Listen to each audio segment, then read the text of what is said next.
In the slide section, clean all the slides with a hard iron brush in kerosene and check all the slides for any damage or defect.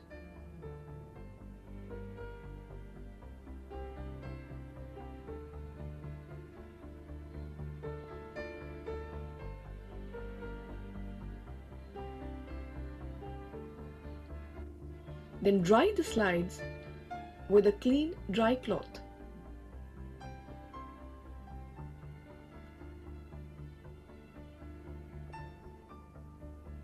Check the rack teeth and notch of the driving slide.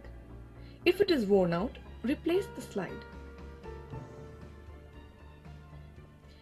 Then fix the detection slide on the bench vise and check the threads of the detection slide with the thread tester. Check the brass separator of the detection slide. Place a new brass separator if the old one is worn out. Then rivet the brass strip on the detection slide as shown.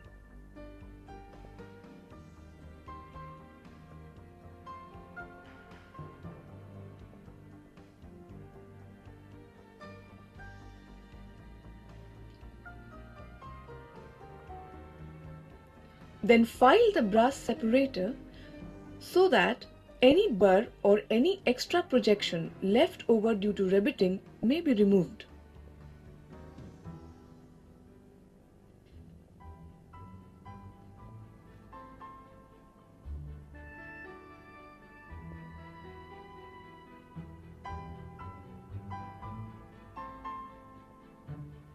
Check the horizontal alignment of the slides. If the slide is D-shaped, restore the alignment of the slides by the Jim crowing machine or any other method appropriate.